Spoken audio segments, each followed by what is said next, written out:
வணக்கம். உங்களோடு பேசிக் கொண்டிருப்பவர் உங்கள் அன்பின் முனைவர் ரத்னமாலா புரூஸ். கல்கி அவர்களுடைய சிவகாமியின் சபதத்தின் முதல் அத்தியாயத்தை கேட்டிருப்பீங்க அப்படின்னு நினைக்கிறேன். எல்லாருக்கும் பிடிச்சிருக்கும் அப்படின்னு நம்புறேன். 2வது அத்தியாயத்துக்குள்ள போறதுக்கு முன்னாடி நிறைய பேர் இந்த நாவலை முழுசா கேட்கிற மாதிரி ஆடியோ புத்தகம் எதுல இருக்கு அப்படின்னு கேட்டிருக்கீங்க. ஸ்பாட்டிஃபைல அடியேனின் குரலில் எல்லா நாவல்களும் இடம்பெற்றிருக்கு. நீங்க என்ன பண்ணணும் அப்படின்னு சொன்னா, ஸ்பாட்டிஃபை லிங்க் நம்ம டிஸ்கிரிப்ஷன்ல கொடுத்திருக்கேன். நீங்க அதை ஃபாலோ பண்ணிக்கோங்க, கேளுங்க, உங்களுடைய நண்பர்களுக்கும் அதை பகிருங்க. அதாவது முழுசா நீங்க கேட்கலாம். எல்லா நாவல்களுடைய எல்லா அத்தியாயங்களும் ஸ்பாட்டிஃபைல இருக்கு. குறிப்பா சொல்லணும் அப்படின்னு சொன்னா, நம்முடைய பொன்னியின் செல்வன், பார்த்திபன் கனவு, சிவகாமியின் சபதம், அது மட்டும் இல்லாம வெங்கடேசன் அவர்களுடைய வேள்பாரி எல்லாமே பாத்தீங்கன்னா ஸ்பாட்டிஃபைல இருக்கு. நீங்க முழுமையாக ஆடியோ புத்தக விரும்பி அப்படின்னு சொன்னா நிச்சயமா அதை கேட்கலாம். சரி, வாங்க சிவகாமியின் சபதத்தின் 2வது அத்தியாயத்துக்குள்ள நுழையலாம். சிவகாமியின் சபதம் பாகம் 1, பரஞ்சோதி யாத்திரை, அத்தியாயம் 2, தலைநகரம். முதல் அத்தியாயத்துல பாத்தீங்க அப்படின்னு சொன்னா பரஞ்சோதியும் அந்த பௌத்த துறவியும் சந்திக்கிறாங்க இல்லையா? இந்த 2வது அத்தியாயத்துல எங்க இருந்து ஆரம்பிக்குது அப்படின்னு பாத்தீங்கன்னா, அந்த தலைநகரம் எப்படி இருக்குது அப்படின்னு சொல்லி ஆரம்பிக்கிறாரு கல்கி. பாத்தீங்கன்னா அந்த கோட்டை மதிலை சுத்தி ஒரு பெரிய அகழி இருந்திருக்குங்க. அந்த அகழி பாத்தீங்கன்னா கிட்டத்தட்ட 100 அடி ஆழமா இருந்திருக்கு. கிடு பள்ளமா இருந்திருக்கு. கொஞ்சோண்டு தண்ணி, அதாவது இருண்ட நிறத்துல தண்ணி இருந்துச்சு அப்படின்னு சொல்றாரு. இந்த நேரத்துல பாத்தீங்கன்னா இவங்க 2 பேரும் அங்க போய் நிக்கிறாங்க. அந்த அகழிக்கு மேல பாத்தீங்கன்னா ஒரு மரப்பாலம் இருக்கு. அந்த மரப்பாலம் வழியா 2 பேரும் என்ன பண்றாங்கன்னா உள்ள போறாங்க. அப்ப பரஞ்சோதி அந்த புத்த பிக்ஷு கிட்ட கேக்குறான், வண்டிகள் எல்லாம் எப்படி போகும் அப்படின்னு கேக்குறான். அப்போ புத்த பிக்ஷு சொல்றாரு, இந்த வாசல் வழியாலாம் வண்டிகள் போக முடியாது. கிழக்கு வாசல் வழியாகவும் வடக்கு வாசல் வழியாகவும் போலாம். ஏன்னா அங்க பெரிய பாலங்கள் இருக்கு. அந்த பாலங்கள்ல யானைகள் கூட போலாம் அப்படின்னு சொல்றாரு. பரஞ்சோதிக்கு ரொம்ப ஆச்சரியமா இருக்கு இதை கேட்கறதுக்கு. பாலத்தை தாண்டி இப்ப 2 பேரும் கோட்டை வாசலுக்கு பக்கத்துல நின்னுட்டாங்க. அங்க பாத்தீங்கன்னா ஒரு சேமக்கலம் தொங்குது. சேமக்கலம்னா இந்த மணி அடிப்பாங்கல்ல, நம்ம வந்துட்டோம் அப்படிங்கறத தெரிவிக்கிறதுக்காக. அதே மாதிரி ஒரு சேமக்கலம் கட்டி தொங்க விடப்பட்டிருக்கு. பக்கத்திலே ஒரு மரக்கட்டை இருக்கு. புத்த பிக்ஷு என்ன பண்றாருன்னா அதை எடுத்து அடிக்கிறாரு. அப்ப மேல இருந்து யார் அங்கே அப்படின்னு கேக்குறான் ஒருத்தன். அவனுடைய முகம் இருட்டுல சரியா தெரியல. அந்த நேரத்துல மருதப்பா நான் தான் அப்படின்னு சொல்லி புத்த பிக்ஷு சொல்ல, அவன் என்ன பண்றான் அப்படின்னு சொன்னா, சின்ன துவாரம், அதாவது மனுஷங்க நுழையக்கூடிய ஒரு சின்ன துவாரம் இருக்கு அந்த கோட்டை வாசல்ல, அதை மட்டும் திறக்கிறான். இப்ப புத்த பிக்ஷுவும் பரஞ்சோதியும் உள்ள போறாங்க. இவங்க உள்ள போன உடனே அந்த ஆளு கதவோட துவாரத்தை அடைச்சிடுறான். இப்ப பரஞ்சோதி பாக்குறான், உள்ள எல்லா இடங்கள்லயும் தீபங்களா எரியுதுங்க. அவ்வளவு அழகா இருக்கு அந்த நகரம். ஆயிரக்கணக்கான மனுஷங்க பேசுற மாதிரியான சத்தம் எல்லாம் கேக்குது. இதுவரைக்கும் பரஞ்சோதி இப்படி ஒரு நகரத்தை பார்த்ததே கிடையாது. அவ்வளவு ஒளி பொருந்திய நகரம், அவ்வளவு பிரகாசம் பொருந்திய நகரமா அந்த நகரம் அவனுக்கு தெரியுது. அந்த நேரத்துல புத்த பிக்ஷு அந்த மருதப்பன் அப்படின்ற காவலன் இருக்கான் இல்லையா, அவனை பார்த்து கேக்குறாரு, என்ன மருதப்பா, இன்னைக்கு கலகலப்பு ரொம்ப குறைவா இருக்கு தலைநகரத்துல, ஏதாவது விசேஷமா? கோட்டை கதவுகளையும் சீக்கிரமா சாத்திட்டாங்களே அப்படின்னு கேக்குறாரு. அப்போ அந்த காவலன் சொல்றான், எனக்கு ரொம்ப ஒண்ணும் நல்லா தெரியல சாமி, காலையில இருந்தே கோலாகலமா தான் இருந்தது நகரம் அப்படின்னு சொன்ன உடனே, கோலாகலத்துக்கு காரணம் என்ன அப்படின்னு கேக்குறாரு புத்த பிக்ஷு. அப்ப அவன் சொல்றான், என்ன சாமி உங்களுக்கு தெரியாதா, இன்னைக்கு சிவகாமி அம்மையாருடைய நடனம் அரங்கேறதா இருந்ததே, அதனாலதான் ஜனங்களுக்கு அவ்வளவு கொண்டாட்டம் அப்படின்னு சொல்லி அவன் முடிக்கிறதுக்குள்ள புத்த பிக்ஷு கேக்குறாரு, எந்த சிவகாமி அம்மை அப்படின்னு சொல்லிட்டு, நம்முடைய ஆயனரின் மகள் தான் அப்படின்னு சொல்லி மருதப்பன் சொல்றான். இதுவரைக்கும் பேச்சை கவனிக்காம இருந்த பரஞ்சோதி அந்த நேரத்துல, யாரு ஆயன சிற்பியா அப்படின்னு சொல்லி ஆச்சரியத்தோட கேக்குறான். அந்த நேரத்துல மருதப்பன் கேக்குறான், யார் இந்த பிள்ளை அப்படின்னு சொல்லிட்டு. உடனே புத்த பிக்ஷு சொல்றாரு, அவன் என்னுடைய சிஷ்யன் தான், நீ மேல சொல்லு, சிவகாமி அம்மை வரதா இருந்தது, அப்புறம் என்ன நடந்தது அப்படின்னு கேக்குறாரு. அப்ப மருதப்பன் சொல்றான், சபை கூடி அரங்கேற்றம் நடந்துட்டு இருந்திருக்கு. அந்த நேரத்துல தூதுவர்கள் ஏதோ ஒரு அவசர செய்தியை கொண்டு வர சக்கரவர்த்தி வெளியே போயிட்டாரு போல இருக்கு. குமார சக்கரவர்த்தி மற்ற மந்திரிகளும் வெளியே போயிட்டாங்களாம். இதனால அரங்கேற்றம் நடுவுலயே நின்னு போச்சு போல இருக்கு. சூரியன் அஸ்தமிச்சதும் கோட்டை கதவுகளை சாத்தும்படி எனக்கு கட்டளை வந்தது, அவ்வளவுதான் தெரியும் சாமி. என்னாச்சு? ஏதாவது போர் எதுவும் வரப்போகுதா? யுத்தம் எதுவும் வரப்போகுதா? ஆனாலும் இவரை எதிர்த்து யாரு, அதாவது நம்முடைய சக்கரவர்த்தியை எதிர்த்து போர் புரியற அளவுக்கு இந்த உலகத்துல யார் உண்டு அப்படின்னு அவன் கேட்க, புத்த பிக்ஷு சொல்றாரு, மருதப்பா, இன்னைக்கு மன்னராக மகுடம் தரிச்சவங்க எல்லாம் ஒரு நாள் அப்படின்னு சொல்லி இழுத்துட்டு நமக்கெல்லாம் எதுக்கு அந்த விஷயம்?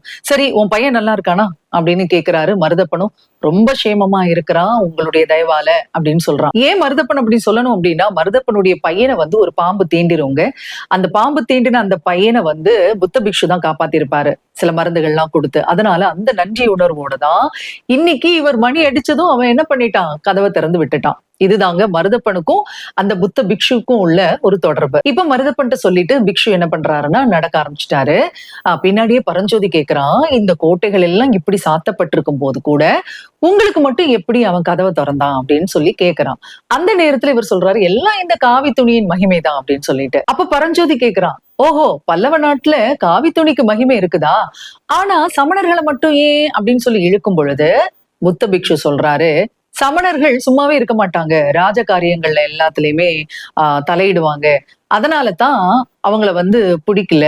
ஆனா நாங்கள்லாம் அப்படி கிடையாது, புத்த பிக்ஷுக்கள்லாம் அப்படி கிடையாது, ராஜ காரியங்கள்ல எல்லாம் நாங்க ஈடுபடுறதே கிடையாது, எங்க வேலையை மட்டும் நாங்க பாத்துட்டே இருப்போம் அப்படின்னு சொல்றாரு. இப்படி சொன்னவர் பரஞ்சோதிட்ட கேக்குறாரு, சரி நீ எங்க வர, பௌத்த விகாரத்துக்கு வரியா அப்படின்னு சொல்றாரு. ஏன்னா நான் அங்கதான் தங்கி இருக்கேன் அப்படின்னு சொல்லிட்டு. அப்ப பரஞ்சோதி சொல்றான், இல்ல சாமி, நான் பௌத்த விகாரத்துக்கு வரல, திருநாவுக்கரசர் மடத்துல போய் தங்கிக்கிறேன், ஏன்னா என் அம்மா அங்கதான் தங்க சொல்லியிருக்காங்க அப்படின்னு சொல்றான். சரி, அப்ப நம்ம 2 பேரும் பிரிஞ்சுக்கலாம் அப்படின்னு சொல்லிட்டு புத்த பிக்ஷு கிளம்ப ஆரம்பிக்கிறாரு. அந்த நேரத்துல பரஞ்சோதி கேக்குறான், சரி எனக்கு திருநாவுக்கரசர் மடம் எங்க இருக்குன்னு சொல்லுங்க அப்படின்னு சொல்லிட்டு. உடனே புத்த பிக்ஷு சொல்றாரு, அதோ தெரியுது பாரு, ஏகாம்பரேஸ்வரர் கோயில், அதுக்கு பக்கத்துலதான் மடம் இருக்கு, போ அப்படின்றாரு. அவர் காட்டி அந்த திசையில பார்த்தா ஏகப்பட்ட விமானங்கள் அவனுக்கு தெரியுது. இந்த இடத்துல கல்கி ஒரு விஷயத்த சொல்றாருங்க, என்ன அப்படின்னு சொன்னா, சிவகாமியின் சபதம் அவர் எழுதினது 1946 வருஷத்துல. அதுக்கும் 1320 ஆண்டுகளுக்கு முன்னாடி தமிழ்நாட்டுல இருக்கக்கூடிய எந்த கோயில்களுக்கும் இப்ப இருக்கிற மாதிரி கோபுரங்கள் கிடையாது, அதாவது உயரமான கோபுரங்கள் கிடையாது. கோயில் கர்ப்ப கிரகம் இருக்கு இல்லையா, அதுக்கு மேல விமானங்கள் இருக்கும்.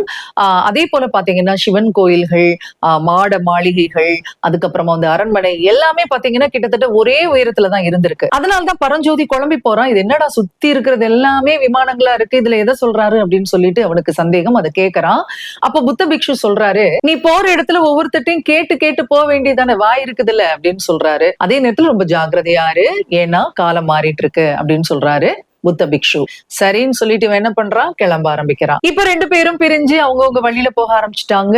இவன் ஒவ்வொருத்தர்கிட்டயா கேட்டு கேட்டு வரான்.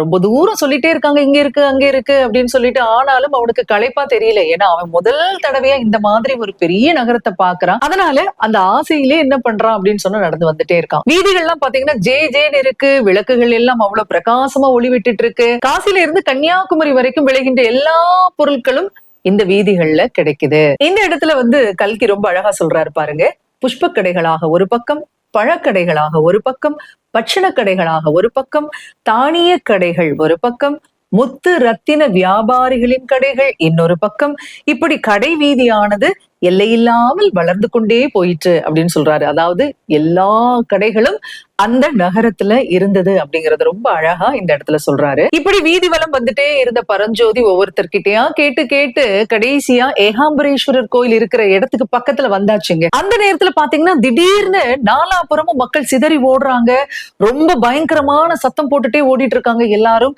என்ன அப்படின்னு பார்த்தா, கோயில் யானைக்கு மதம் பிடிச்சிருச்சு அப்படிங்கிற செய்தி இவன் காதுல விழுது. குழந்தைகள் ஒரு பக்கம் பயந்து சத்தம் போடுறாங்க, ஸ்திரீகள் ஒரு பக்கம் சத்தம் போடுறாங்க, குதிரைகள் ஒரு பக்கம் சத்தம் போடுது, வீட்டு கதவுகள் எல்லாமே தடால் தடால்னு அடிக்கக்கூடிய சத்தம், அப்புறமா மாடுகள் எல்லாம் அங்கங்க சிதறி ஓடக்கூடிய அந்த சத்தம் எல்லாமே அந்த இடத்த கலேபரமாக்கிருச்சுங்க. அதாவது கல்கி அவர்களுடைய வார்த்தையை நம்ம சொல்லணும் அப்படின்னு சொன்னா, அல்லோல கல்லோல பட்டுருச்சு. பரஞ்சோதிக்கு என்ன பண்றதுனே தெரியல, அப்படியே திகச்சு போய் நிக்கிறான். எந்த பக்கம் ஓடுறது அப்படின்னு அவன் யோசிச்சுட்டு இருக்கும் போதே பாத்தீங்கன்னா எதிர்த்தாப்புல ஒரு சம்பவம் நடக்குதுங்க. என்ன அப்படின்னு சொன்னா, பல்லக்கு தூக்கிட்டு வராங்க கொஞ்சம் பேரு.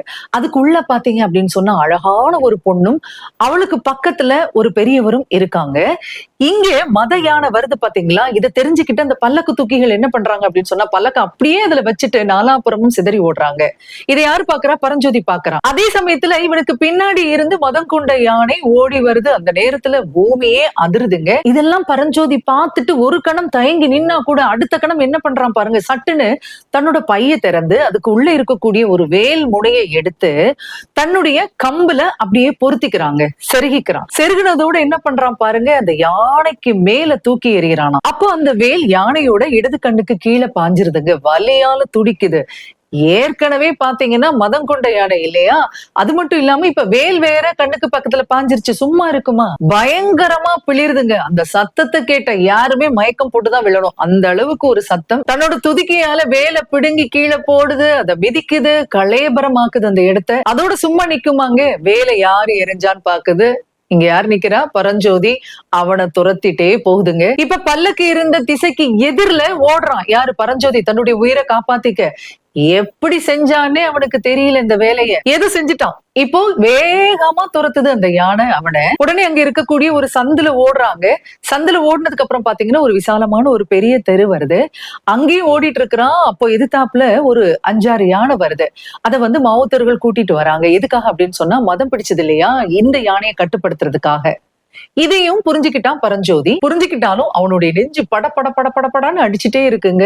வேர்த்து கொட்டுது, என்ன பண்றதுன்னு தெரியல. கடைசியில பார்த்தா ஒரு சுமை தாங்கி கல் இருக்கு. அதுக்கு மேல போய் உக்காந்துட்டு பெருமூச்சு விடுறான்.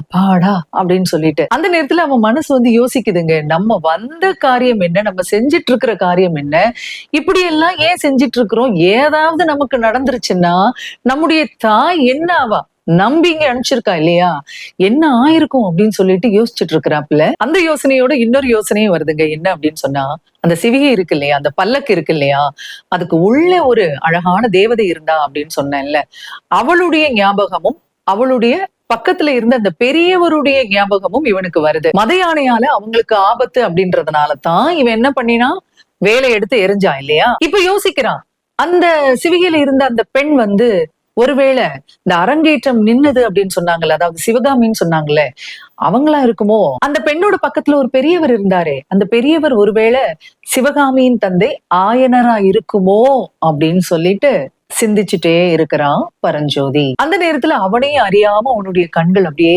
செருகிட்டு வருதுங்க தூக்கத்துல.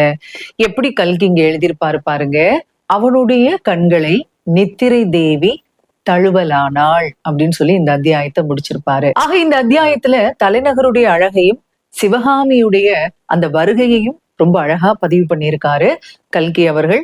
இந்த 2வது அத்தியாயத்திலேயே இந்த நாவலுடைய கதாநாயகியான சிவகாமி அறிமுகப்படுத்தப்பட்டு விட்டாள். ரொம்ப அழகான அத்தியாயம் இல்லையா. காஞ்சி மாநகரம் அந்த காலத்திலேயே எவ்வளவு பெருநகரமாக விளங்கியது அப்படிங்கிறத கல்கி ரொம்ப அழகா சொல்லியிருக்காரு. எத்தனை எத்தனை கடைகள், காசி முதல் கன்னியாகுமரி வரைக்கும் விளைகின்ற அத்தனை பொருட்களும் இங்கே கிடைச்சது அப்படின்னு சொல்றாரு. அப்ப எப்பேற்பட்ட மாநகரமாக இருக்கணும் அப்படிங்கிறத நம்ம பாத்துக்கணும். அதே நேரத்துல கலைக்கு, பாரம்பரியத்துக்கு, பண்பாட்டுக்கெல்லாம் எவ்வளவு முக்கியத்துவம் கொடுத்திருக்காங்க அப்படிங்கிறதும் இந்த அத்தியாயத்துல அழகா சொல்லப்படுது இல்லையா. சிவகாமி இங்க வர்றது வந்து அவளுடைய நடனத்தை அரங்கேற்றுவதற்காக அப்படின்னு சொல்லப்படுகின்ற பொழுது எந்த அளவுக்கு கலைக்கு முக்கியத்துவம் கொடுக்கப்பட்டிருக்கு அப்படிங்கறத நம்ம புரிஞ்சுக்கணும். அதே நேரத்துல அரசியல் எப்படி இருந்திருக்கு அப்படிங்கிறதையும் நமக்கு கல்கி வந்து சொல்றாரு.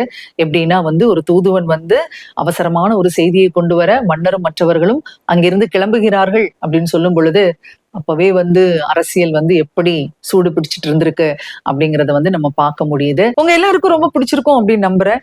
பிடிச்சிருந்தா உங்களுடைய நண்பர்களுக்கும் உங்களுடைய நட்பு வட்டங்களுக்கும் நிச்சயமா இதை ஷேர் பண்ணலாம். கேட்டுட்டு உங்களுடைய கமெண்ட்ஸ் கூட நம்முடைய கமெண்ட் பாக்ஸ்ல வந்து நீங்க கொடுக்கலாம். சஜஷன்ஸ் இருக்கலாம், எது வேணாலும் நீங்க வந்து ஷேர் பண்ணலாம். மீண்டும் 3வது அத்தியாயத்துடன் உங்களை சந்திக்கிறேன். அதுவரையில் உங்களிடத்திலிருந்து விடைபெற்றுக் கொள்பவர் உங்கள் அன்பின் முனைவர் ரத்னமாலா புரூஸ். தொடர்ந்து இணைந்திருங்கள். இது உங்கள் தமிழோசை FM யூடியூப் சேனல். இது 8 திக்கும் எதிரொலி கட்டம்.